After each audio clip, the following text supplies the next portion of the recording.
नमस्कार दोस्तों, बहुत बहुत स्वागत है आपका आज के कार्यक्रम में। आज मैं आपको बताने वाला हूं दोस्तों कि एग्जिट पोल 2024 क्या बोलता है। दरअसल ये वो एग्जिट पोल है दोस्तों जिसे सुन करके नरेंद्र मोदी भी खुश हो जाएंगे, जिसे सुन करके राहुल गांधी चौंक जाएंगे, जिसे सुन करके सोनिया गांधी के कान खड़े हो जाएंगे।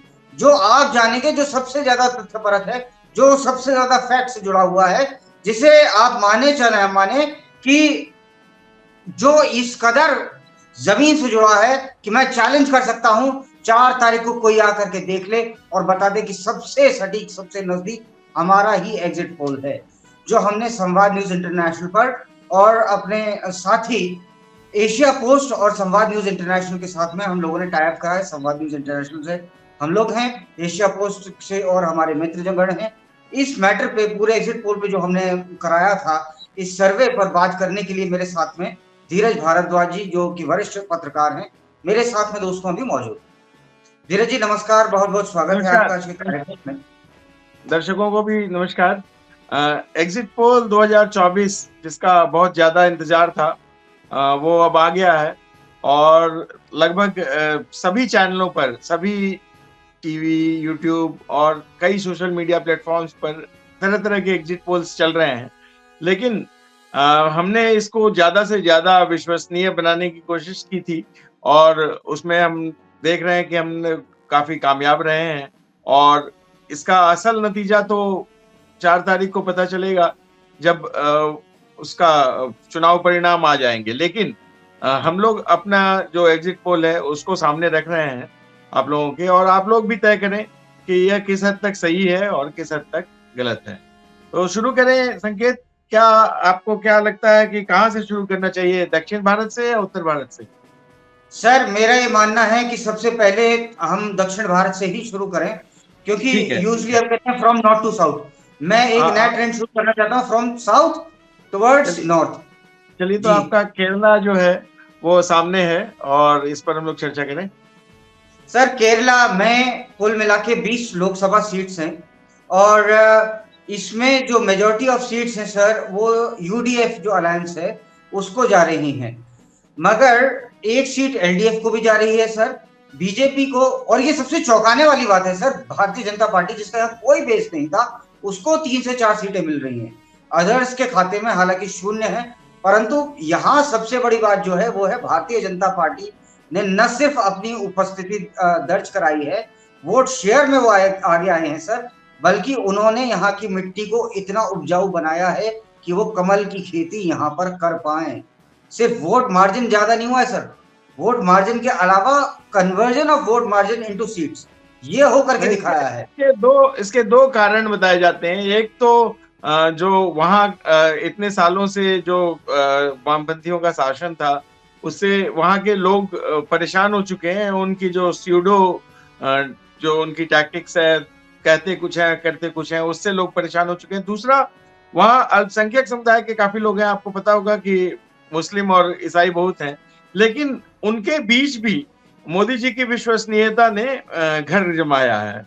तो इसलिए केवल ये नहीं कहा जा सकता है कि हिंदू मुस्लिम के कारण और उसके कारण वो बीजेपी को फायदा मिला है, बल्कि वहां पाया गया है कि जो अल्पसंख्यक समुदाय है, ईसाई और क्रिश्चियन, जो वहां बड़ी संख्या में है, उनमें भी मोदी जी की विश्वसनीयता ने काम किया है और बीजेपी को वहां पांव जमाने का मौका मिला है।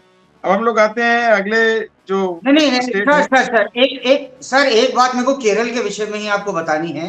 पहले कांग्रेस में एक बहुत बड़े नेता हुआ करता थे, AK एंटनी। कांग्रेस के रिजीम में वो रक्षा मंत्री भी रहे थे, रक्षा मंत्री तक रह चुके थे। हाँ जी, तो मतलब कैबिनेट मंत्री रहे हैं, वो भी रक्षा मंत्री। तो AK एंटनी जी के बेटे हैं अनिल एंटनी, उन्होंने अब भारतीय जनता पार्टी ज्वाइन कर ली है और अनिल एंटनी ने वहां के चर्च में भारतीय जनता पार्टी की मीटिंग कराई है। तो इनरोड्स ऐसे ही नहीं बन गए, कहीं ना कहीं विश्वसनीयता जो है वो भारतीय जनता पार्टी ने वहां के लोगों में कमाई है। AK एंटनी जी के बारे में बताऊं कि वो अपने समय के सबसे ईमानदार मंत्रियों में से गिने जाते थे उस दौर के।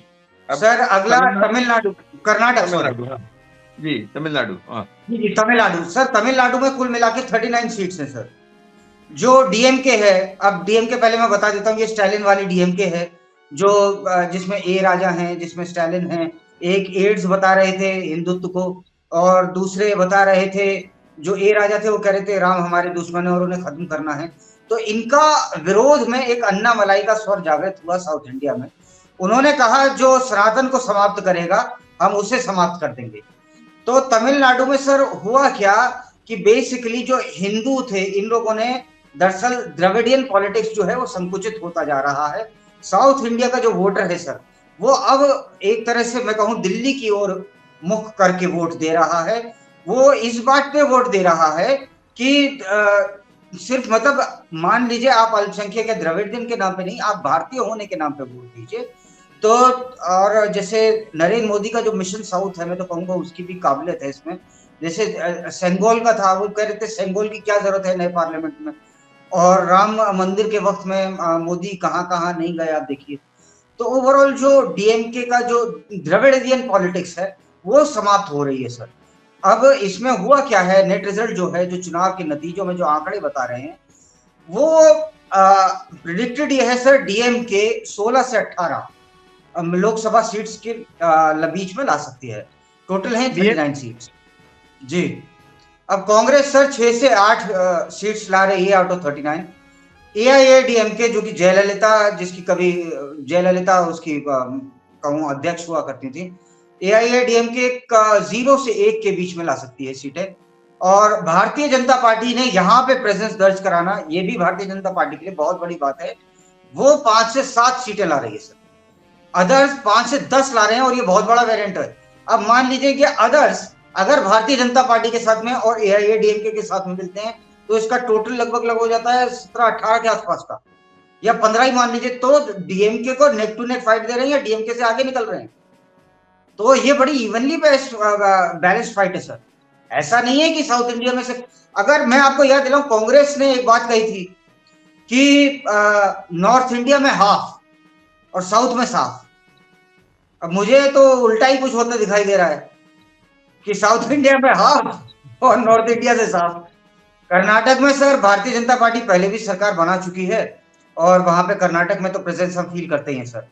28 सीटें हैं कुल मिला के सर कर्नाटक में, जिसमें से 18 से 22 के आसपास सीटें, लोकसभा सीटें भारतीय जनता पार्टी के खाते में आ रही हैं।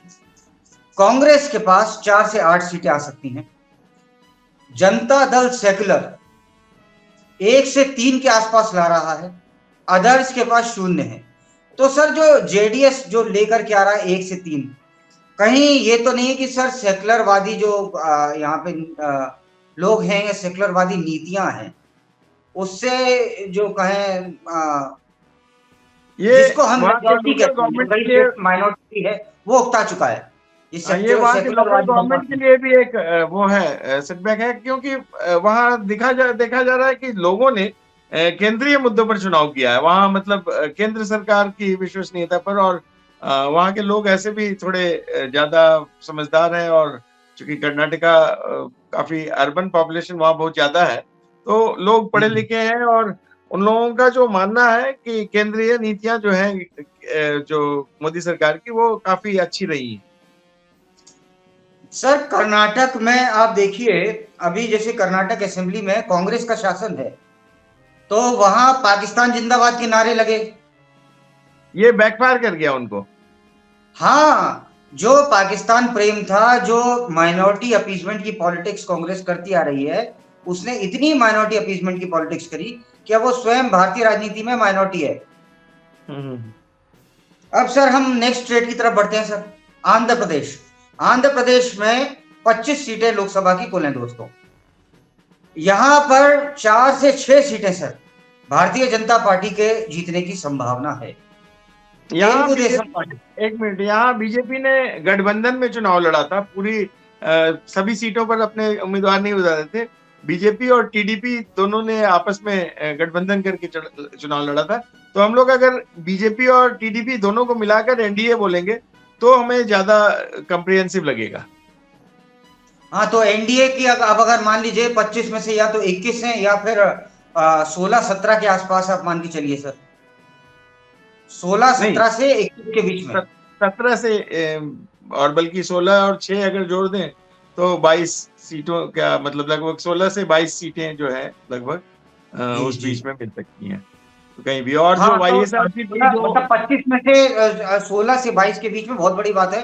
अब आप मैं जैसे पहले कहा था, मैं उसको फिर एक बार रिपीट कर रहा हूँ कि क्या था, नॉर्थ इंडिया में हाफ और साउथ इंडिया से हाफ। अब जो ये डायलॉग मार रहे थे उनका भी आंकड़ा देख लीजिए, वाईएसआरसीपी ला रहे हैं 3 से 5 और ये कांग्रेस वहां ला रही है 3। ये वहां सत्तारूढ़ दल है अभी, वाईएसआरसीपी। और साथ में ही वहां विधानसभा चुनाव भी हुए हैं, उसका भी आंकड़ा जो आ रहा है वो लगभग मतलब ये वो सत्ता से बाहर हो रहे हैं वाईएसआरसीपी वाले, जो जगन मोहन वगैरह। तो आंध्र प्रदेश का ये रहा। अब आप तेलंगाना पर आए जहाँ ओवैसी साहब बहुत चर्चा में हैं। हाँ। सर तेलंगाना की कुल 17 सीट्स हैं लोकसभा की, जिनमें से 8 से 10 के बीच में कहा जा रहा है भारतीय जनता पार्टी जीत सकती है। कांग्रेस 6 से 8 तक के बीच में जीत सकती है। बीआरएस 0 से 1 के बीच में, अर्थात हो सकता है कोई भी सीट ना जीते, हो सकता है एक सीट जीत जाए। एआईएमआईएम हो सकता है कुछ भी ना जीते, हो सकता है एक सीट पे आ जाए। ये अब इसमें ये एक बहुत चर्चित मुद्दा रहा कल। जब ये आ रहा था तो सारे टीम वाले बोल रहे थे कि हो सकता है कि ओवैसी अपनी सीट हार जाए। अगर जीरो होता है तो ओवैसी के अपने सीट हारने के बहुत बड़े चांसेस हैं, और ये बहुत ऐतिहासिक रहेगा बीजेपी के लिए। और वो 15 मिनट और 15 सेकंड, अब देखते हैं कि 4 तारीख को कितनी वो देर क्या में पता कहते लगता है, हैं। 4 घंटे लगते हैं या 40 मिनट लगते हैं। सेंट्रल इंडिया की तरफ रुख करते हैं सर। मध्य प्रदेश 29 सीटें हैं, 28 से 29 सीटें, मतलब क्लीन स्वीप एक तरह से। यहां पर पहले Bharatiya Janata party last time clean sweep कर चुकी है और कांग्रेस 0 से 1 सीट ला सकती है। अब इसमें 28 से 29 सीटें लाने का धीरज जी सीधा सीधा अर्थ ये है कि जो दिग्विजय सिंह हैं, उनका जो राजनीतिक सफर है वो अब स्थिरता की ओर जा चुका है। उनको जो हाफिज जी का डायलॉग थे, जो उन्होंने देश की 50% पॉपुलेशन अर्थात वुमेन के लिए जो कहा था, जैसे मीनाक्षी नटराजन के लिए उन्होंने क्या डाला था कि 100% टंच माल है। तो ये उनके मूर्खतापूर्ण जो बयान थे, मूर्खतापूर्ण भी नहीं मैं कहूंगा, जानबूझ के दिए गए ऐसे बयान जो मूर्खतापूर्ण नहीं, लगे। वहां के तो जो प्रदेश अध्यक्ष थे और मतलब एक सीएम थे कमलनाथ, वो भी आ रहे थे, आने की बहुत भरपूर कोशिश की उन्होंने बीजेपी में। तो इस तरह से वहां तो पहले ही समझ में आ गया था कि कांग्रेस का सुपड़ा साफ हो चुका है और बीजेपी का कमल खिल रहा है। तो इसलिए वहां मतलब कोई बहुत आश्चर्य जताने वाला वो नहीं है, रिजल्ट नहीं है। अगले छत्तीसगढ़ सर छत्तीसगढ़ में तो छत्तीसगढ़ बिल्कुल में 11 है। 11 सीटें हैं, 11 की 11 भारतीय जनता पार्टी के पास में है। इसका अर्थ पहली बात तो ये हुआ, बिल्कुल क्रिटिकल अर्थ बता रहा हूं, भूपेश बघेल चुनाव लड़ रहे हैं, पूर्व मुख्यमंत्री एक, कांग्रेस एक, एक मिनट छत्तीसगढ़ में के आपको रोकना बेस्ट। चाहूंगा, 1 मिनट में रोकना चाहूंगा आपको। यहाँ मैं क्लियर कर दूं कि अभी मैंने ट्विटर पर भी देखा कि एक कांग्रेस की नेता थी, वो अपने लोगों को सांत्वना दे रही थी कि नहीं नहीं शांत रहिए, घबराइए मत। तो मैं उन लोगों को क्लियर कर दूं कि अभी वो दिल की धड़कनें थाम के रखें, उनको चिंता बने, उनको सांत्वना जरूर दिया जाए कि ये एग्जिट पोल है, ये ओरिजिनल नहीं है। ओरिजिनल तक वो कम से कम वेट करें थोड़ा सा। सर पर आप एक चीज देखिए ना, चाहे सेंट्रल इंडिया में मध्य प्रदेश हो, छत्तीसगढ़ हो, ये ऐसी जगह हैं जहां पर, इवन महाराष्ट्र में for that state even Uttar Pradesh में, जहां आरएसएस का बहुत बड़ा और बहुत अच्छा होल्ड है। यहाँ आरएसएस का कार्यकर्ता अगर जाता है, यहाँ पर अगर मान लीजिए कोई भी व्यक्ति जो भारतीय जनता पार्टी का समर्थक है, वो जाता है तो वो मतलब पार्टी के ऊपर निर्भर नहीं होता कि पेट्रोल का खर्चा दे दो या 500 रुपए दे दो, वो अपनी जेब से पेट्रोल डलवाता है। यही दोनों इंडिया अलायंस में और एनडीए में, या यूं कहूं भारतीय जनता पार्टी और कांग्रेस में ये डिफरेंस है। कांग्रेस 500 रुपए देकर के आदमी लाती है, इनका आदमी 500 रुपए अपनी जेब से देता है। ये कोई बात नहीं, मैं देश के लिए काम कर रहा हूं, ये बहुत बड़ा डिफरेंस है और बहुत सारे स्टेट्स में है। सर नेक्स्ट स्टेट के विषय में चर्चा करते हैं, उड़ीसा। उड़ीसा सर 21 लोकसभा सीटें हैं यहाँ पर। अब उड़ीसा का जो यूं कहूं, उड़ीसा का जो कोष है, जो वहां का लोकसभा का जो कोष है, जो वहां के लोगों का कोष है, उसमें से 15 से 17 सीटें भारतीय जनता पार्टी के पास आ रही, पिछले बार से दुगने से ज्यादा। लास्ट टाइम उड़ीसा में इनकी 8 थी सर, इस बार 15 से 17 है। कांग्रेस या तो नील बटा सन्नाटा, जिसपे मास्टर जी पिटाई लगाते थे स्कूल में, या फिर एक पता नहीं इनके मास्टर कौन है, इनकी पिटाई लगानी चाहिए। और मतलब खैर एनीवेज, पहले इस पे ही बात कर लेते हैं। बीजू जनता दल सर, बीजेडी, ये 4 से 6 ला रहा है, नवीन पटनायक की पार्टी है। अब यहाँ पर सर जब हमने सर्वे करवाया तो हमें पता लगा यहाँ basically 2-3 factors main important sir उभर के आ रहे थे। एक था सर इसमें जो था कि नवीन पटनायक अपना उत्तराधिकारी पहली बार घोषित नहीं कर पाए, तो असमंजस की स्थिति है, उनकी तबीयत खराब रह रही है, और एंटी इनकम्बेंसी अर्थात सत्ता में रहने का खामियाजा, मतलब स्टेट की गवर्नमेंट को सत्ता में रहने का खामियाजा सेंटर में भी उठाना पड़ता है, और सेंटर की गवर्नमेंट अगर चल रही है तो उसका फायदा स्टेट को भी मिलता है। ये मैंने अर्थात पहली बार जाना। सर आसाम का रुख करें, 14 सीटें हैं। अब भारतीय जनता पार्टी 9 से 10 के बीच में सीटें ला रही है, कांग्रेस 1 से 2, एआईडीयू ये बेसिकली एक, इस पे वो आप लोगों ने दर्शकों अगर देखा हो, एक मुल्ला जी करके हैं उनकी, मतलब वो, मैं कोई अनादर नहीं कर रहा, उनकी फोटोग्राफ लगी होती है एआईडीयू पे, उनकी पार्टी है एआईडीयू, तो उनकी पार्टी है वो 1 से 2 सीटें ला रही है। कांग्रेस 1 से 2, 9 से 10 भारतीय जनता पार्टी, अदर 0, आसाम 14। ये धीरज जी बोलो बोलो। जी हाँ, नहीं मैं आपसे एक बात जानना चाह रहा था कि आप मेरे सीनियर हैं, अगर 90s या अर्ली 90s का, अगर आप जैसे इंडिया का अगर टूर देखते थे ना, बाहर का, ऑस्ट्रेलिया का या इंग्लैंड का या साउथ अफ्रीका का फॉर दैट स्टे, तो ऐसे होता था जैसे आसाम 14, वैसे आसाम 14, सचिन तेंदुलकर 9 से 10, बाकी उसके बाद में नयन मोगिया कांग्रेस के रूप में, एआईडीयू में आप दूसरे मोहम्मद अजहरुद्दीन मान लीजिए। नहीं, ये एआईडीयू जो है ना, आपने बोलते बोलते रुक गए, ये ऐसा नहीं है, ये चर्चा करने लायक नहीं, ये बहुत ज्यादा चर्चा करने लायक है। कानूनन इसको सजा होनी चाहिए, ये एक क्रिमिनल माइंडसेट का आदमी है इसको। अच्छा। और बांग्लादेशी भी है और उन्हीं के वोट पर जीता है, इसकी जांच होनी चाहिए प्रॉपरली। और इसको जो एआईडीयू का जो वो है, पहले कांग्रेस में था और तुष्टीकरण की राजनीति से उभरा हुआ आदमी है, और वहां चूंकि बांग्लादेशी घुसपैठिए बहुत ज्यादा थे तो उनके बीच में ये उभरा है, और इसे राजनीति में तो बिल्कुल ही नहीं बढ़ावा देना चाहिए था। लेकिन चलिए, अब जनतंत्र है और कोर्ट तंत्र भी है, तो इसलिए हम लोग इस पर नहीं सर, ये कैसा जनतंत्र है कि जो व्यक्ति भारत का विभाजन चाहता है, ये मतलब सोच रहा था सर, और ये दर्शकों से प्रश्न है कि ये कैसा जनतंत्र है, जो व्यक्ति भारत का विभाजन चाहता है उसका भी एक वोट है, हाँ, जो व्यक्ति भारत को अखंड रखना चाहता है, प्रेम करता है, उसका भी एक वोट है, और उसको संसद में आने का मौका मिलेगा। सबसे बड़ी बात यह है। हाँ। और इस पर जो कुछ यूट्यूबर हैं, कुछ विचारक हैं तथाकथित, उनका कहता है कि भारत, दोस्तों, तानाशाह आ गया भारत में, डिक्टेटरशिप आ गया। ये डिक्टेटरशिप है, देखिए ये डिक्टेटरशिप का नतीजा कि ऐसे ऐसे जो देशद्रोही हैं उनको भी संसद में आने का मौका मिल रहा है। तो खैर, हाँ, तो ये डिक्टेटरशिप है। ये तो मेरे हिसाब से तो बड़ा दुर्भाग्य का क्षण होगा अगर ये जीतता है कुछ तो। अब अगर हम लोग पूरे नॉर्थ ईस्ट को एक साथ ले रहे हैं कि नॉर्थ ईस्ट के छोटे छोटे राज्यों को हर एक को अलग अलग डिफाइन करना बहुत मुश्किल होगा, इसलिए पूरा नॉर्थ ईस्ट एक साथ ले रहे हैं। नॉर्थ ईस्ट में कुल मिलाकर के जो है, नॉर्थ ईस्ट में 7 सिस्टर्स और इवन अरुणाचल प्रदेश वगैरह का हम अगर लें तो सर 6 कुल मिला के 11 सीटें हैं। इसमें सिक्किम भी शामिल है, आसाम शामिल नहीं है। हाँ, आसाम शामिल नहीं है सर, आसाम हम पहले कर चुके हैं एक्चुअली। हाँ, और तो सिक्किम है 11 सर, कुल मिला के 11 सीटें हैं। एनडीए के पास में 6 से 8 हैं। वो नॉर्थ ईस्ट, मतलब जैसे बीजेपी मानी पार्टी कहाँ की जाती थी सर, बीजेपी पार्टी मानी जाती थी हिंदी स्पीकिंग बेल्ट की।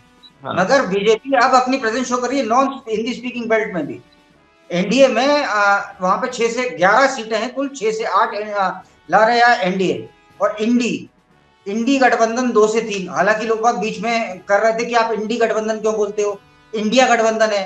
मैंने कहा यार कल को अगर बोलना पड़े इंडिया हार गया कितना बुरा लगेगा, तुम्हें तो शर्म आ नहीं रही है जीत गिरने के चक्कर में, यहाँ हमें तो मैं आपको बताऊं कि ये सब इलाके जो हैं वो कांग्रेस के ऐसे गढ़ माने जाते थे कि मनमोहन सिंह जब दिल्ली से चुनाव हारे तो उनको प्रधानमंत्री के तौर पर बचाए रखने के लिए इसी नॉर्थ ईस्ट के असम से उनको लड़वाया गया और उनको राज्यसभा में भेजा गया। तो लड़े नहीं थे वो, लड़े नहीं थे, राज्यसभा से नॉमिनेट होकर आए। राज्यसभा में भी एक चुनाव होता ही है छोटा सा, लेकिन हाँ मतलब भेजा गया उनको। तो नॉर्थ ईस्ट पर ऐसी पकड़ थी कांग्रेस और ये तथाकथित ठगबंधन गठबंधन जो भी कहिए इनके नेताओं की, अब इन पर वो बीजेपी और एनडीए बहुत ज्यादा हावी हो चुका है। अब इनकी जो हवा है वहां से निकल गई है। अब हम लोग थोड़ा सा उत्तर की तरफ रुख करते हैं। बिल्कुल before coming to UP and Bihar and Jharkhand, उससे पहले हम लोग बिल्कुल उत्तर से चलें, राजस्थान उत्तर ये पश्चिमी भारत है और सैम पित्रोदा के सर ये पश्चिमी भारत है, नॉर्थ वेस्ट ऑफ इंडिया, ये पश्चिमी भारत का है। यहाँ पे 25 सीटें हैं और अकॉर्डिंग टू सैम पित्रोदा जी यहाँ के लोग अरब से मिलते हैं। तो देखते हैं अरब से मिलने वाले लोगों का क्या रुझान है, कैसा है। तो राजस्थान की कुल मिलाकर सर 25 सीटें हैं। Last time Bharatiya Janata party ने यहाँ पर इनरोड्स करे थे, 24 सीट जीती थी sir, 24 seats Lok Sabha seats out of 25 की last time Bharatiya Janata party ने जीती थी। इस बार हल्का सा डेंट भारतीय जनता पार्टी पे यहाँ पर आया है। 21 से 23 सीटें भारतीय जनता पार्टी ला सकती है और कांग्रेस 2 से 3 ला सकती है, अदर्स 0 है। अब सर जो क्षेत्र हैं जैसे मान लीजिए दौसा है, अभी बता दूं कि ये केवल एग्जिट पोल है। हम लोग आधी से ज्यादा आबादी का जो मतलब वोट देने वाले आधी से ज्यादा वोटरों का रुझान इसलिए नहीं पता कर पाए कि औरतें जो हैं वो बहुत शर्मीली होती हैं और वो खुलकर अपने विचार माइक के सामने नहीं रखती या किसी के सामने नहीं रखती हैं। हम बेसिकली मेल डोमिनेटेड सोसाइटी में रहते हैं। हाँ, तो इसलिए औरतों को जो मतलब औरतों का जो प्रतिशत है वो बहुत कम है। ऐसा नहीं है कि औरतों ने हिस्सा नहीं लिया है इस एग्जिट पोल में, औरतों ने बड़ी संख्या में हिस्सा लिया, लेकिन मर्दों के मुकाबले प्रतिशत उनका बहुत कम है। तो और जबकि औरतों ने मर्दों से ज्यादा वोट दिया है, तो इसलिए ये एग्जिट पोल है। हम लोग बिल्कुल इसका 100% तय होने का दावा नहीं कर रहे हैं, थोड़ा इसमें ऊपर नीचे आप मानकर चलिए। अच्छा, अब आते हैं ऊपर नीचे पर बिल्कुल ऐसा नहीं कि सतही नहीं है। अब सर मैं ये राजस्थान के विषय में आपको बता रहा था सर। तो राजस्थान में आप देख लीजिए सर, दौसा, झुंझुनू और सीकर, ये 3 सीटें हैं सर। दौसा, झुंझुनू, सीकर। और दौसा बेसिकली सचिन पायलट का इलाका है। तो दौसा, झुंझुनू, सीकर की जो सीटें हैं इनमें थोड़ा झोलझाल सुना है हो रहा है। अब खैर आगे देखते हैं गुजरात की तरफ। क्या है कि आप स्थानीय नेताओं पर नहीं कंसंट्रेट कर सकते हैं, क्योंकि ये स्थानीय नेताओं के मुद्दे पर लड़ा ही नहीं गया है। किसी भी स्थानीय नेता को आप इसमें किसी भी राज्य में, पूरे दक्षिण से लेकर उत्तर तक किसी भी राज्य में आप स्थानीय नेता को इतना प्रभावशाली नहीं मान सकते हैं कि उनके मुद्दे पर जनता ने वहां वोट दिया है। वोट, चूंकि ये संसद का चुनाव है, तो कोई नाली और स्थानीय प्रशासन और अपराध के मुद्दे पर नहीं देगा। तो इसलिए जो नहीं सर देगा, सर बिल्कुल देगा। अगर मान लीजिए चल रहा है ना आजकल ऑल आइज ऑन रफा, वैसे ही चलता है sir. All eyes on Kanhaiya Kumar, जिस बेचारी की गर्दन उतार दी गई थी, लोगों को क्या लगेगा? All eyes on Ashok Gehlot, वहां पे किसी का घर नहीं मिला सिवाय जाकर के वो, मतलब आप सोचिए सब वहां पे रह रहे थे कॉलोनी में, सिर्फ हिंदुओं के घर उसने बुलडोजर लेकर के तोड़ दिए कि तुम ना वहां से आए हो, वो क्या कहते हैं उसको, ये सारी चीजें रिजल्ट में दिखा रही हैं उनको। हालांकि उन्हें गेन भी हुआ है। लोकल मुद्दे हैं सर, बिल्कुल है। नहीं, और मुद्दा हिंदू भी है सर, हिंदू बहुत बड़ा मुद्दा बन के उभरा है। चुनाव में हिंदू वाकई बहुत बड़ा मुद्दा है। वो तो स्थानीय चुनाव में हो ही चुका उनका और जीत चुकी है बीजेपी, इसलिए। तो अब अगला स्टेट आते हैं जो मोदी जी का गढ़ है, गुजरात। अरे मोदी जी के पहले मेरी सुनिए सर, क्या करूं, मोदी जी के गढ़ से पहले किसी और का गढ़ रहा है। बताइए यहाँ कौन पैदा हुए थे? नहीं, यहाँ तो गांधी जी पैदा तो हुए थे, गांधी जी, लेकिन गांधी जी का हाँ, अब तो रहा गांधी नहीं जी कुछ। पैदा यहाँ पे हुए लेकिन थे। लेकिन और लेकिन मैं बताऊं, साथ में पटेल भी पैदा हुए थे। अच्छा, मैंने हालांकि कंफर्म नहीं हूं, लेकिन आपसे प्रश्न पूछ रहा हूँ, शायद जिन्ना के पूर्वज भी नहीं यहीं के थे। जिन्ना भाई, बेसिकली जिन्ना के बारे में एक मजेदार बात बताऊं कि जिन्ना अपनी पहली पीढ़ी के कन्वर्टेड व्यक्ति थे, वो हिंदू थे, उनके सारे अच्छा। पूर्वज हिंदू थे। वो जिन्ना नाम का कोई सरनेम मुस्लिम में नहीं मिलता है। वो अपनी कुंजालाल पहली पीढ़ी, ठक्कर। हाँ कुंजालाल ठक्कर। हाँ, तो वो उन्होंने पहली, वो जिन्ना भाई थे, जिन्ना भाई, और उसके बाद फिर उन्होंने अपने आप को कन्वर्ट किया। उसके बाद फिर वो इतने ज्यादा कन्वर्ट हो गए कि वो मुस्लिमों के अधिकार के लिए पूरा लड़ गए। खैर, अगले स्टेट पर आए हम लोग। दिल्ली, दिल्ली में तो भाई दिल्ली देश का दिल है हम्म, सर। 7 सीटें हैं। दिल्ली के विषय में बात करूं तो आम आदमी पार्टी में अरविंद केजरीवाल हैं। वो भी कुछ कम ड्रामेबाज तो है नहीं। उनने क्या क्या कस्में न खाई हैं, कस्में वादे प्यार वफा, सब बातें हैं बातों का क्या। पहले बात उन्होंने करी कि मैं बच्चों की कसम खाता हूं, पॉलिटिक्स में नहीं आऊंगा। फिर उन्होंने कहा मैं कांग्रेस से हाथ नहीं मिलाऊंगा। फिर लोग कहने लगे कि इनके जो इष्ट देव हैं वो गिरगिट हैं। तो गिरगिट वाले जो केजरीवाल साहब हैं, जिनने अपनी ही मेंबर ऑफ पार्लियामेंट, कहते तो यही, आरोप तो यही है इन पर, आरोप ये है कि इन्होंने उनको स्वाति मालीवाल जी की पिटाई लगवा दी अपने पीए से कह करके। मतलब घर तुम्हारा आदमी तुम्हारा, और कह रहे साजिश बीजेपी की। तो खैर जी, अब इनका जो विक्टिम कार्ड है, ये कह रहे थे मेरे को, सर ये कह रहे थे मेरे को वोट दो वरना मेरे को जेल जाना पड़ेगा। और इसमें कोर्ट का भी मतलब आप सोचो, जो इनको जमानत दी गई सर, वो कहीं ना कहीं इनकी एंटी तो नहीं चली गई। 7 की 7 सीटें बीजेपी के फेवर में जा रही है दिल्ली की। कांग्रेस 0, आम आदमी पार्टी 0। जी सर। इनका जो केस है पूरा स्वाति मालीवाल वाला, वो स्वाति मालीवाल आम आदमी पार्टी की वर्कर, जिस पर केस हुआ, वो जो जिस पर पिटाई करने का केस लगा है, वो विभत्स आम आदमी कुमार। पार्टी मेंबर, जिसके घर में हुआ विभत्स वो कुमार, आम माफी आदमी का पार्टी विभत्स मेंबर कुमार। के थे। हाँ, हाँ हाँ, वो नहीं, विभत्स जो भी है वो। और इसके जिनके घर में हुआ वो आम आदमी पार्टी के नेता, और सारा का सारा कुछ आम आदमी पार्टी। वो अभी भी स्वाति मालीवाल आम आदमी पार्टी में है। ऐसा नहीं कि उन्होंने पार्टी छोड़ दी और बीजेपी में ज्वाइन कर लिया, तो लोग बोलते हैं कि ठीक है भाई, बीजेपी ने भड़का लिया उनको। लेकिन ये सारा कुछ आम आदमी पार्टी के भीतर हो रहा है, और साजिश बीजेपी की है। ये बहुत लोगों के दिमाग में, मतलब लोगों को ये पचा नहीं पाए। ये रिजल्ट आपको हाँ सामने दिख रहा है उनका। जी तो जी। अब दिल्ली के आगे हम लोग अब आप चर्चा करें देखो सर, जो। इनका इनका इनके कैंडिडेट भी मैं यहीं पे 1 सेकंड और आपको लूंगा, पंजाब पे मत जाइए सर। दिल्ली पे ही रहते हैं जरा। अब आप देखो कहाँ एक तरफ लड़ रही है बांसुरी सुराज बीजेपी की तरफ से, दूसरी तरफ खड़ा हुआ कौन है? सोमनाथ भारती। अब सोमनाथ भारती मतलब लोकल आदमी जानता है सोमनाथ भारती कौन है? वो तो अपनी वाइफ को कुत्ते से कटवाता था। और बांसुरी कलंकित सुराज व्यक्ति कौन है है? वो। है सर? कलंकित व्यक्ति है वो। हाँ, मतलब जेल में गया हुआ है, और कलंकित तो स्याही भी तो उसके मुंह पे फेंक दी थी।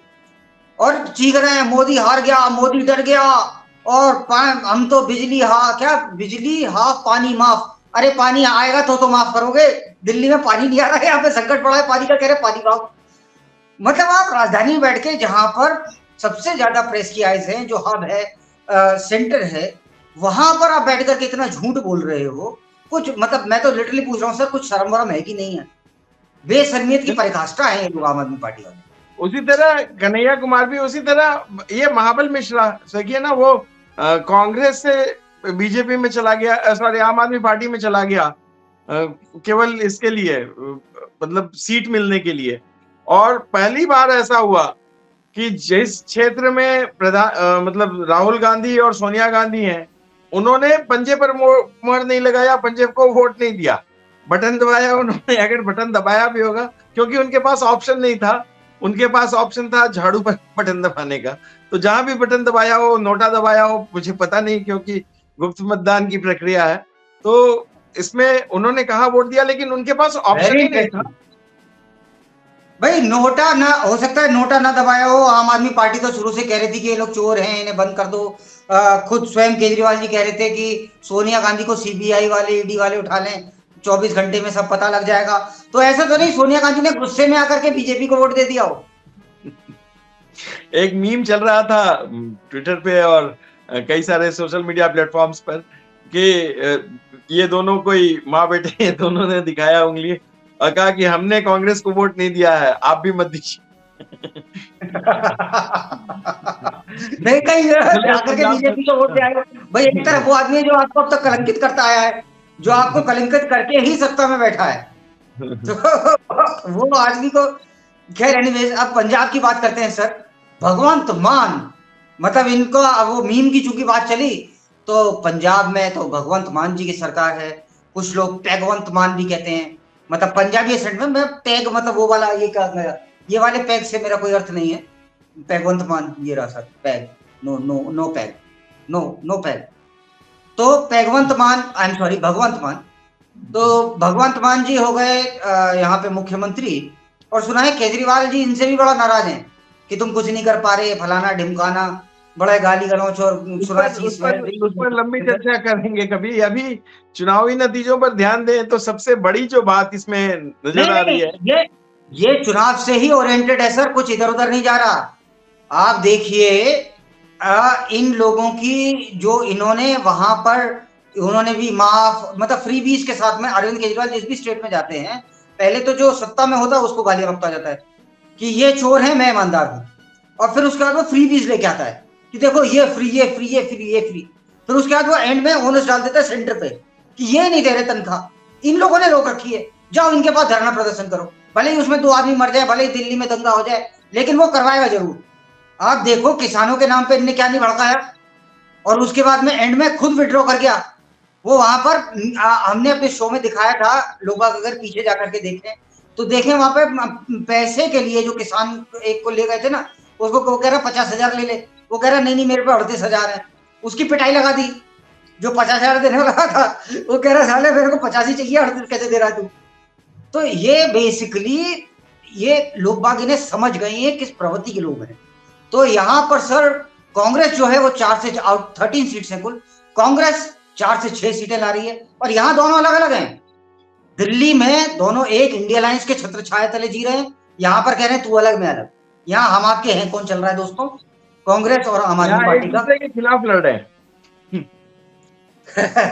कमाल है साहब, पांडे जी कमाल करते हो तुम। वहां एक दूसरे को गालियां खूब दे रहे हैं कि इसने वो किया, उसने भ्रष्टाचार किया, इसने भ्रष्टाचार किया, लेकिन वहां कांग्रेस जो है वो अच्छा प्रदर्शन कर रही है आम आदमी पार्टी के मुकाबले।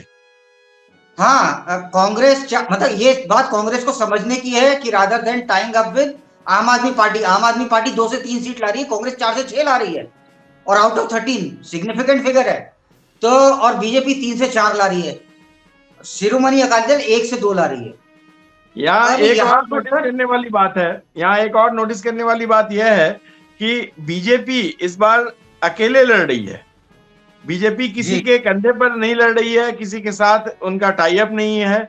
हमेशा उनका अकाली दल के साथ टाई अप रहता था, तो उसका नुकसान क्या होता था कि अकाली दल की जो गड़बड़ियां हैं, कमियां हैं, उनका भी इनको खामियाजा भुगतना पड़ता था। तो इस बार उन्होंने अकेले लड़ा और अकेले लड़के 4 सीटों तक पहुंचना, ये बहुत बड़ी बात है। अब देखिए रिजल्ट में क्या आता है, लेकिन जो अभी एग्जिट पोल में दिख रहा है कि 4 सीटों तक पहुंच गए, ये बहुत बड़ी बात है। सर एग्जिट पोल में ये भी पता लग रहा है कि सर अमृतसर की जो सीट है वो कांग्रेस के पास जा रही है। ये वही अमृतसर है जहां पर गोल्डन टेम्पल है, ये वही अमृतसर है जहां पे ऑपरेशन ब्लू स्टार हुआ, उसके बावजूद ये सीट कांग्रेस को जा रही है। चीज और मैं बताऊं, अमृतपाल ये भी चुनाव लड़ रहा है।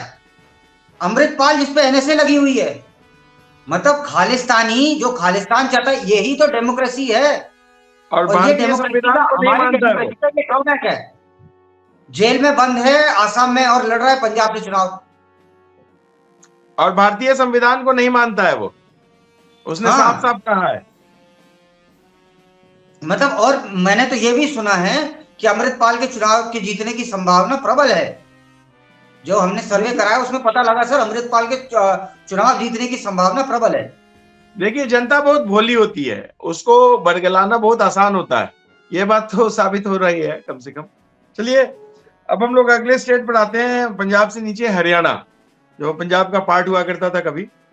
और हरियाणा में अभी तक बीजेपी बहुत अच्छे पोजीशन पर थी, लेकिन इस बार बहुत मतलब पूरा रोजी पिक्चर नहीं है बीजेपी के लिए।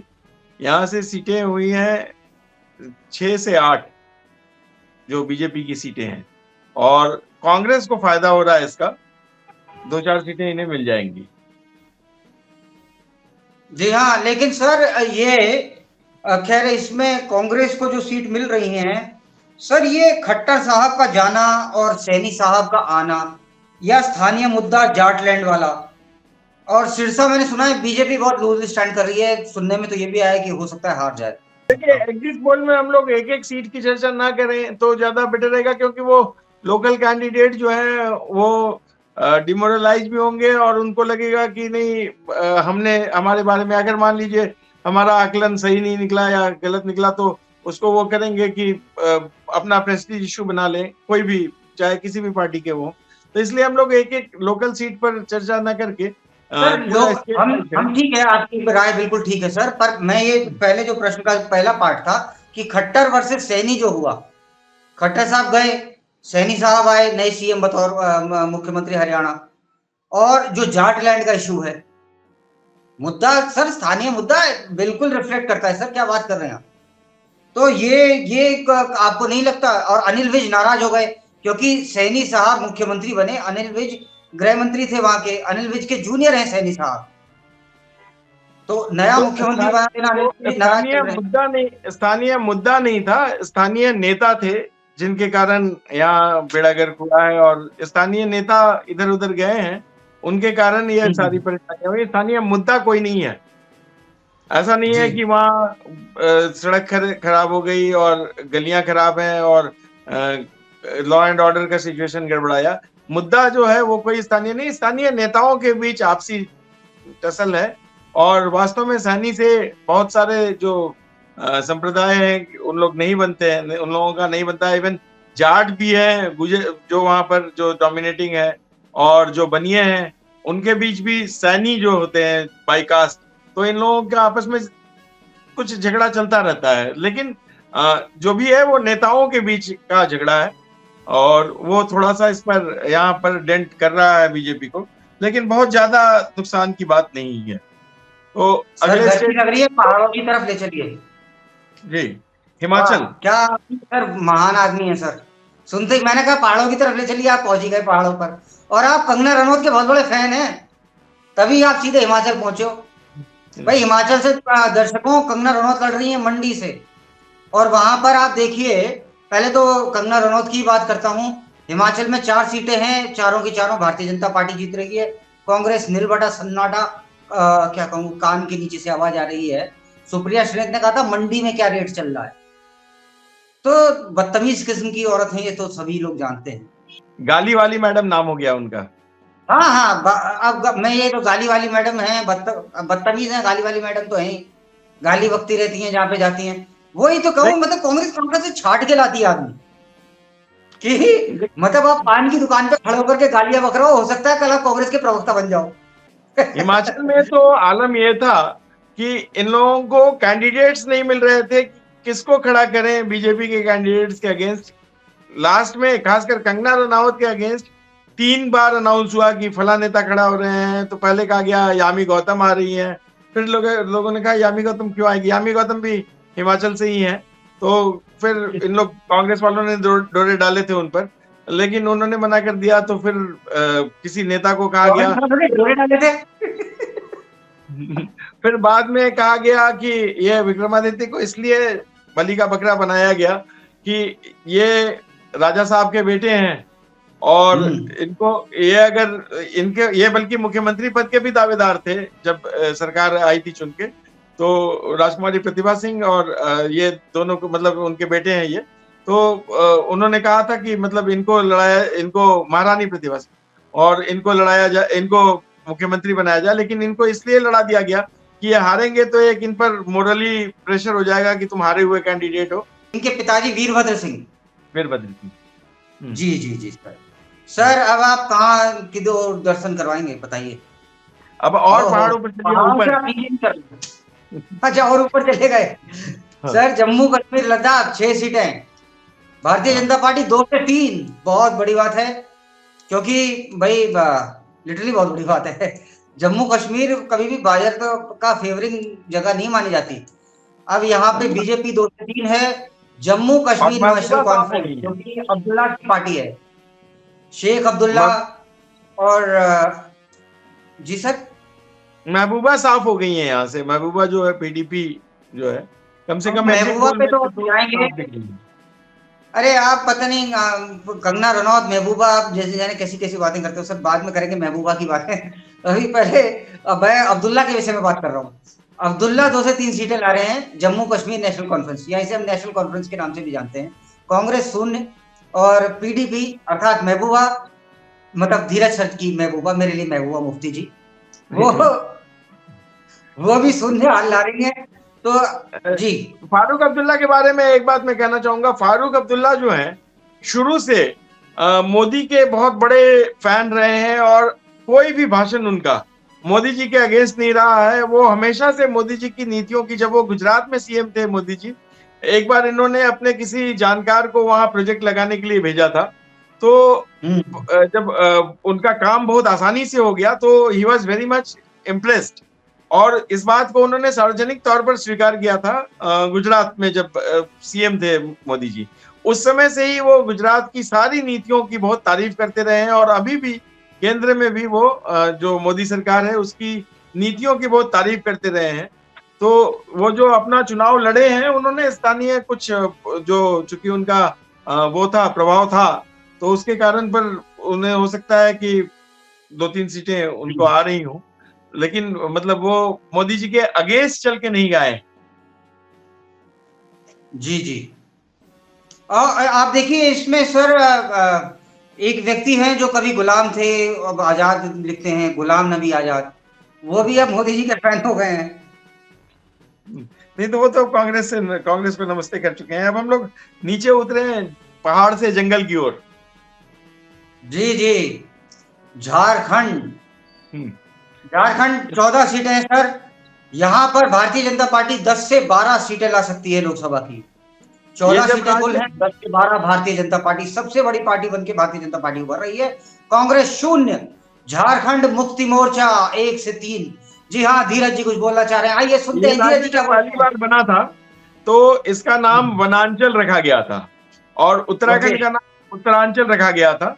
बाद में लोगों के, चूंकि वहां झारखंड मुक्ति मोर्चा बहुत पुराना आंदोलन चला रही थी झारखंड के अलग होने का, तो इसलिए उनके सेंटिमेंट्स को ध्यान में रखते हुए इस राज्य का नाम दोबारा झारखंड किया गया। तो ये बेसिकली वन बहुत ज्यादा है वहां, और झारखंड मुक्ति मोर्चा वहां की, समझिए कि झारखंड की फाउंडर पार्टी है, लेकिन उसकी स्थिति भी बिल्कुल हालत खराब हो गई है। उसके मुख्यमंत्री जो हैं वो शिबू सोरेन, जो उनके वो थे गुरुजी कहे जाते थे झारखंड मुक्ति मोर्चा के, उनके बेटे हैं हेमंत सोरेन, उनके वहां के मुख्यमंत्री थे, और आजकल जेल में है भ्रष्टाचार के आरोप में।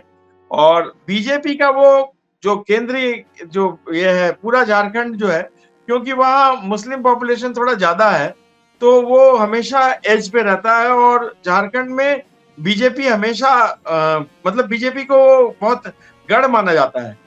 मैं कहूंगा झारखंड की कई सीटें ऐसी हैं जो रिकॉर्ड बना सकती हैं इस चुनाव में सबसे ज्यादा मार्जिन से जीतने का। नहीं, ये मैं थोड़ा पहले बोलना भूल गया था सर, गुजरात में भी इस प्रकार की स्थिति है जैसे आप कह रहे हो ना, रिकॉर्ड मार्जिन। वहां पे गुजरात में 26 की 26 सीटें हैं। वहां पे सर गुजरात में ये नहीं है कि तू जीता कि मैं जीता, वहां ये है कि तेरा मार्जिन कितना बड़ा था, मेरा मार्जिन कितना बड़ा था। और ऐसे ही मैं एक हमारे सीनियर रहे हैं सर अमिताभ अग्निहोत्री जी, वो एक प्रोग्राम में कह रहे थे कि ये चुनाव में इस बार हो रहा है कि तेरी जीत इतनी थी और मेरी जीत इतनी थी, कि तू इतने वोटों से, और सॉरी, तेरी हार इतनी मेरी हार इतनी, कि तू इतने सारे वोटों से हारा था, देख मैं तो इतने कम से हारा हूं। ये भी कमाल था इन लोगों का। अब हम लोग आए पश्चिम बंगाल, ममता दीदी का जो दरबार है वहां। हाँ हाँ, ममता दीदी का दरबार। और ममता दीदी सर चुनाव जीतती हैं वायलेंस के दम पे, ठीक है। वे इनकी बेसिक स्ट्रेटजी ये नहीं है कि मैंने कितना काम करा है, क्या करा है, बिजली माफ, पानी हाफ, इस सब से उन्हें मतलब नहीं होता। वो ये है कि इंट्रूडर्स वो कितने यहाँ पे ले आए। वो पहले ही क्रिमिनल माइंडसेट के होते हैं, चाहे रोहिंग्या हो चाहे बांग्लादेशी हो। फिर उसके बाद वो बताती हैं कल्चर हमारा सेम है। पर इस बार फोर्सेस की तैनाती इलेक्शन कमीशन बधाई का पात्र है, इस प्रकार से की गई कि 42 लोकसभा सीट्स में से सिर्फ और सिर्फ 16 जगह, मतलब एक आप ये मान लीजिए लोकसभा एक सीट में भी कई जगह दंगे हो सकते हैं, सिर्फ 16 जगह दंगे हुए हैं। और उसको भी पुलिस ने या अर्धसैनिक बलों ने दबा करके समाप्त कर दिया, कोई मेजर कुछ नहीं होने दिया। वहां तो तो आलम ये था, यहाँ पर वहां के बंगाल, वीडियो, वहां तो जी आलम ये सर, था, वहां के वीडियो आ रहे थे कि लोग जो बीजेपी का प्रचार करने निकलते थे उनको लोग पीटने लगते थे, वहां के जो टीएमसी के गुंडे हैं, और उसका बाकायदा वीडियो बनाकर वो प्रचारित करते थे, इसलिए कि लोगों में आतंक कायम हो। ये भाईचारे की किस्त है क्या? हाँ, ये ये भाईचारे की। भाईचारे की ये भाईचारे की दूसरी किस्त है, अभी तीसरी बची है हुई है, और चौथी भी बची है। तीसरी है कि आपका कन्वर्जन, चौथी है देश का विभाजन। बेसिकली वामपंथियों से जीतकर आई टीएमसी इधर, जो अपने कुछ सालों में उसने जो वामपंथियों का जो कैडर था उसको इन्होंने खरीद लिया, समझिए एक तरह से। उन्हें सब काम करने की छूट दे दी, जो भी जराइम पेशा जो वामपंथी थे उनको लूटने की, कसोटने की, गलत धंधे करने की, स्मगलिंग करने की, और बांग्लादेश से जो इनका अवैध व्यापार चलता है उन सब की छूट दे दी उन्होंने। और वो वामपंथी जो है वो वहां पर अभी दीदी दीदी कर रहे हैं, वो इनके सपोर्टर हैं। और उन्हें स्थानीय जो प्रशासन है, चूंकि इतने दिनों तक जब से चुनाव की अधिसूचना जारी हो जाती है तब से ये चुनाव आयोग के अंडर में हो जाती है स्थानीय पुलिस, तो थोड़ा बहुत इन्होंने एक माहौल बनाया। अगर राष्ट्रपति शासन के अंडर में अगर चुनाव होता तो स्थिति बीजेपी की कहीं बहुत ऊपर होती। नहीं सर, खैर उस पे मैं बताऊंगा, लेकिन पहले तो मैं सीट्स बता देता हूं सर। 24 से 26 सीटें out of 42 Bharatiya Janata party जीत रही है, सबसे बड़ी पॉलिटिकल पार्टी बन के जीत रही है। मतलब ममता बनर्जी आसपास नहीं है, ठीक है। टीएमसी 16 से 18 और कांग्रेस 1 से 2। अब कांग्रेस यहाँ पर अलग है, टीएमसी अलग है, लेकिन पोस्टपोल अलायंस इन लोगों का हो सकता है, क्योंकि हाँ। चोर चोर मौसेरे भाई आप लोगों ने सुना होगा। मैं साफ तौर पे कह रहा हूँ, हाँ बिल्कुल सीना ठोक के कह रहा हूँ, चोर चोर मौसेरे भाई होते हैं। अदर्स शून्य है। और इसके बाद में मैं आपको एक बात और बताता हूँ दोस्तों, ये बड़े शर्म की बात है, और ये पता नहीं कैसा डेमोक्रेसी है जिसको मेरे ख्याल में तो बदलाव की जरूरत है। क्योंकि सभ्यता जो होती है वो स्थिरता का नाम नहीं होती, वो स्थिति का नाम होती है। अब की स्थिति ऐसी है, अगर संदेश खली में जो शेख शाहजहां जो कहता है मैं बांग्लादेशी हूँ, वो चिल्ला चिल्ला के वहां हिंदू औरतों का बलात्कार करता है, और ये माइनॉरिटी के नाम की मिठाइयां खाते हैं। माइनॉरिटी के नाम पर इनको ओबीसी में आरक्षण दिया जाता है, वो भी उन मुसलमानों को जो मतलब वहां से आए हुए हैं। सर देखिए, अगर मान लीजिए भारतीय जनता पार्टी 24 से 26 सीटें ला रही है पश्चिम बंगाल में, तो बहुत सारी जगह हैं जहां पर डेंट पड़ रहे हैं टीएमसी को। वो लार्जेस्ट पार्टी नहीं है। इसका अर्थ यह है महुआ मोइत्रा जो स्कैम में पकड़ी गई थी, मतलब मेंबर ऑफ पार्लियामेंट है, क्वेश्चंस पूछती थी पैसे लेकर के, वो। और कीर्ति आजाद, जे इनको भी राजनीति से अब आजादी मिल जाएगी। तीसरे हैं खामोश करने वाले शत्रुघ्न सिन्हा, वो भी लग रहा है खामोश हो जाएंगे। और तो और शत्रुघ्न सिन्हा मतलब ज्ञान पेलने में सबसे नंबर 1 है, जिस चीज के विषय में नहीं पता उस पर भी ज्ञान पेलते हैं।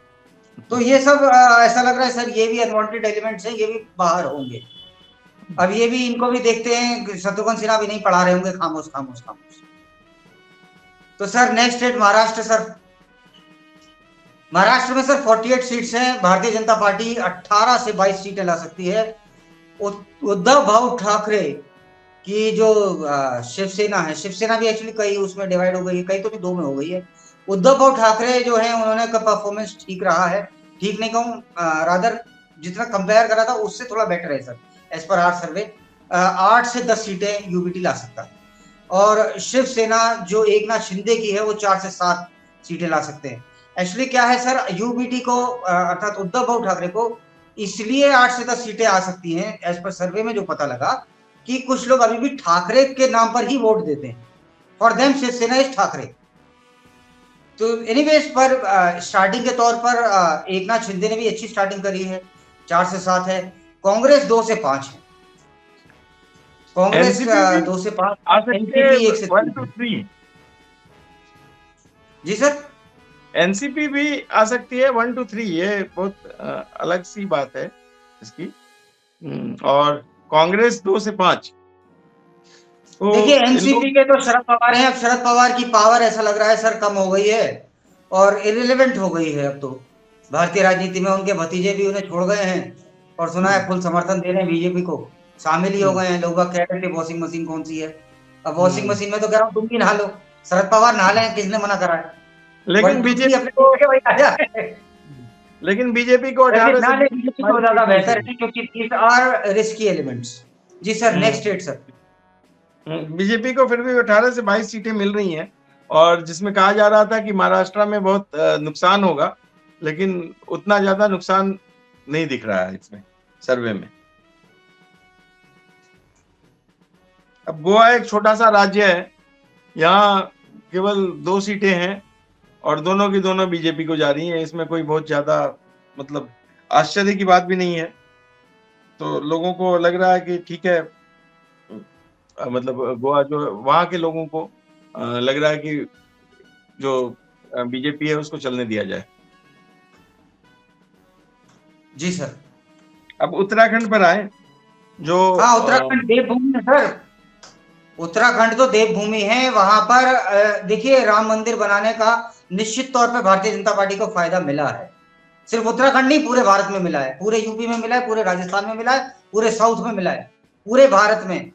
जहां जहां मैं कहता हूं भारत को प्रेम करने वाला व्यक्ति है, उसने भारतीय जनता पार्टी को वोट करा। और मैं सेकुलरिज्म में इतना अंधा नहीं हूं, मैं तो कहूंगा हाँ। और जैसे ये चंद्रशेखर रावण कह रहा था ना कि क्या फायदा होता है, आप देख लो ये फायदा है राम मंदिर बनवाने से। अब हम लोग और बाकी जो जी हाँ, 5 सीटें, पांचों सीटें भारतीय जनता पार्टी को, कांग्रेस नीलबटा सन्नाटा, अदर्स 0। अब हम लोग जो मेन जो हार्टलैंड ऑफ द वोट्स है उस पर आए, बिहार और उत्तर प्रदेश। तो पहले बिहार पर आए, 40 सीटें हैं यहाँ पे। उसमें से बीजेपी और जेडीयू जो है ये दोनों एनडीए का ही पार्ट है।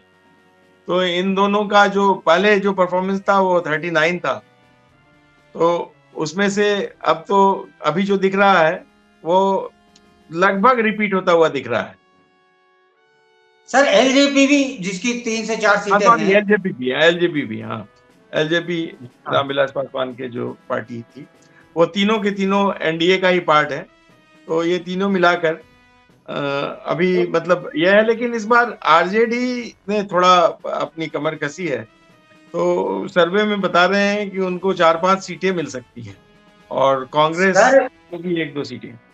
सर 4-5 सीटें मतलब अपना ही सर्वे है, लेकिन फिर भी कहीं ना कहीं संशय जरूर मन में रह जाता है। आफ्टर ऑल है एग्जिट पोल ही। मैं आपको बताऊं सर, लालू की दोनों लड़कियां हार रही हैं चुनाव। लालू की दोनों लड़कियां चुनाव हार रही हैं। इन्हें भी राम के विरोध का ताप सहन करना पड़ रहा है। एक एक कैंडिडेट पर जाएंगे तो फिर बहुत लंबा हो जाएगा। लेकिन जो ये है ओवरऑल जो फिगर है कि आरजेडी तो 0 था इससे पहले, बिल्कुल 0 था। 1 सीट कांग्रेस के पास थी इसके पिछले जो लोकसभा थी उसमें। और इस बार अगर 4-5 क्या 2-3 सीटें भी मिल गई आरजेडी को तो बहुत बड़ा अचीवमेंट हो गया उनके लिए। और कांग्रेस के लिए भी अगर पुरानी सीट वो बचा के रख जाते हैं तो ये उनके लिए एक अचीवमेंट है समझिए। तो यहाँ एनडीए को नुकसान ही हो रहा है जो पिछले के मुकाबले। अब आते हैं, हालांकि ओवरऑल देखेंगे हम लोग आगे फिगर।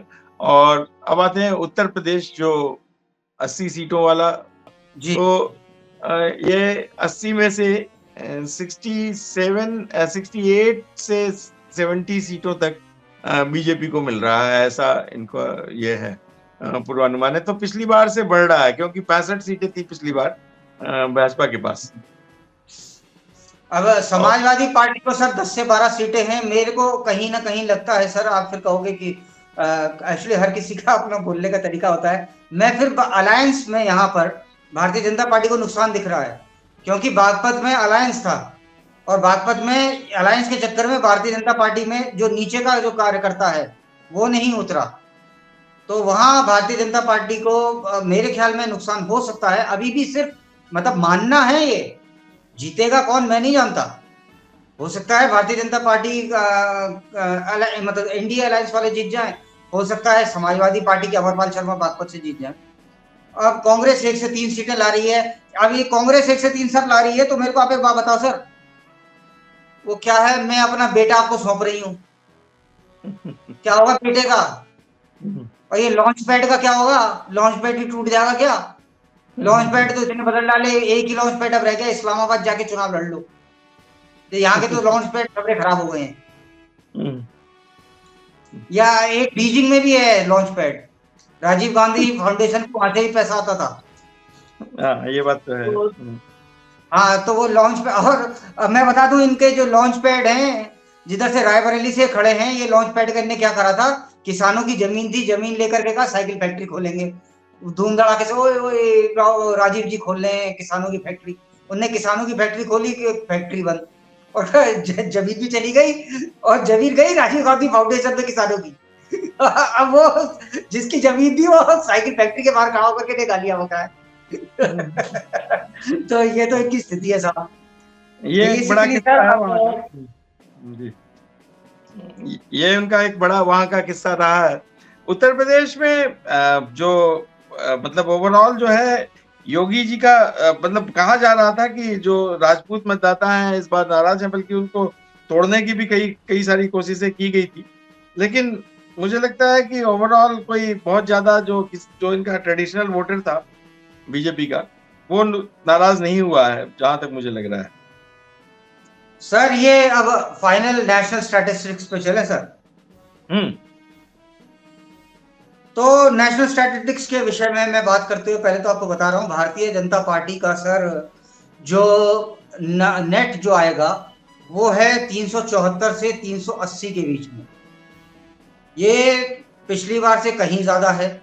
देखिए 2014 में था 282, हाँ 2014 में 282 था, 2019 में हुआ 303, अब 374 से 380। कुछ एक जगह ये भी कहा जा रहा है कि 400 पार भी हो सकता है, संभावना बताई जा रही है कुछ एक जगह। तो देखते हैं, हालांकि 20 सीट्स हैं जहां हमारे और उनके में डिफरेंस, तो फिर भी देखते हैं क्या होता है दोस्तों। लेकिन 374 से 380 के बीच हम प्रेडिक्ट कर रहे हैं। उम्मीद हम भी यही करते हैं कि अब हम लोग एनडीए पर हम प्रेडिक्ट कर रहे हैं, बहुत ज्यादा इंपॉर्टेंट है। अब मेरे को धीरज जी ने करेक्ट कर दिया। देखो दोस्तों 380 तो भारतीय जनता पार्टी अकेले ला रही है, और धीरज जी ने मेरे को अभी करेक्ट करा है, और इसी कहते हैं सीनियर जर्नलिस्ट। अब देखो सर ऐसा है, 543 सीट्स में से एनडीए जो ला रही है वो है 402, प्रीवियसली था 342, ठीक है, और इस बार 402 से 405 के आसपास एनडीए की सीट्स आ सकती हैं। इंडिया अलायंस 109 से 115, अदर्स 28 से 32। तो ये है ओवरऑल पूरा अब का जो हमारा विश्लेषण है। अब मैं आपको एक चीज और बताना दोस्तों चलते चलते चाह रहा हूं कि इस एग्जिट पोल में मैंने क्या देखा और क्या चीज मैंने फील करी। मैंने ये देखा कि इस एग्जिट पोल में एम फैक्टर जो है वो कहीं पे कामयाब नहीं हुआ। इसमें एम की जगह, एम के बाद आता है N, A B C D E F G, उसमें statically A B M N, ठीक है। तो एम के बाद में एन आता है, तो एम पहले चलता था, अब एन चलने लगा है। एम में क्या क्या फेल हुआ है इस बार? Mayawati failed, madam Antonio de Maino failed, Mamata Banerjee failed, और महबूबा मुफ्ती फेल्ड, मुस्लिम अपीजमेंट फेल्ड। अब एन फैक्टर क्या चल रहा है?